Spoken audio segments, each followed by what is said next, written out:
ఈ ఏడాది సంక్రాంతి కానుకగా భారీ అంచనాల నడుమ విడుదలైన సూపర్ స్టార్ మహేష్ బాబు గుంటూరు కారం చిత్రం బాక్సాఫీస్ వద్ద భారీ డిజాస్టర్ ఫ్లాప్గా నిలిచిన సంగతి విదితమే. మహేష్ బాబు త్రివిక్రమ్ కాంబినేషన్లో తెరకెక్కిన 3వ సినిమా కావడంతో ఈ చిత్రంపై షూటింగ్ దశ నుండి అంచనాలు తారాస్థాయిలో ఉండేవి. ఆ అంచనాలకు తగ్గట్టుగా సినిమా లేకపోవడంతో మొదటి ఆట నుండి ఫ్లాప్ టాక్ని సొంతం చేసుకుంది. ఫలితంగా సునామీ లాంటి వసూళ్లను రాబడుతుందనుకున్న ఈ సినిమా బాక్సాఫీస్ వద్ద మిస్ ఫైర్ గా నిలిచింది. అయినప్పటికీ సంక్రాంతి సెలవులను ఈ చిత్రం పర్ఫెక్ట్ గా ఉపయోగించుకుంది. మహేష్ స్టామినాకి తగ్గట్టుగా 100 కోట్ల రూపాయల షేర్ని రాబట్టి బయ్యర్స్ కి పలు ప్రాంతాల్లో భారీ నష్టాలను మిగల్చకుండా చేసింది. ఉదాహరణకు కోస్తాంధ్ర ప్రాంతంలో తక్కువ ప్రీ రిలీజ్ థియేట్రికల్ బిజినెస్ పెరగడం వల్ల ఎక్కువ నష్టాలు తప్పింది.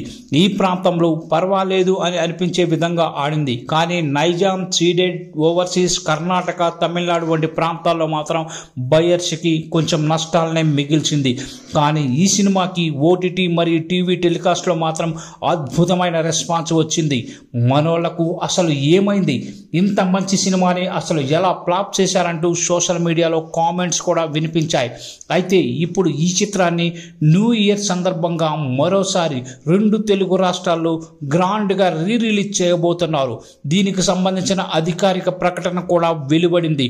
మహేష్ బాబు అభిమానులకు ఎంతో ఇష్టమైన సుదర్శన్ థియేటర్లో 2వ షోకి అడ్వాన్స్ బుకింగ్స్ ప్రారంభించగా అవి నిమిషాల వ్యవధిలోనే హాట్ కేక్స్ లాగా అమ్ముడిపోయాయి. ఆ తర్వాత అదే కాంప్లెక్స్ లో ఉండే దేవి థియేటర్లోని రాత్రి 9 గంటల ఆటకు అడ్వాన్స్ బుకింగ్స్ ప్రారంభించగా ఆ థియేటర్స్ కూడా నిమిషాల వ్యవధిలో టికెట్లు అమ్ముడిపోయాయి.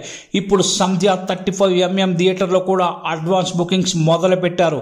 ఇలా బుకింగ్స్ ప్రారంభించడం, అలా అమ్ముడిపోవడం, మళ్ళీ అదనపు షోస్ని యాడ్ చేయడం, అలా మహేష్ బాబు అభిమానులు ఈ చిత్రాన్ని కూడా రిలీజ్ లో సూపర్ హిట్ చేసేలా ఉన్నారు.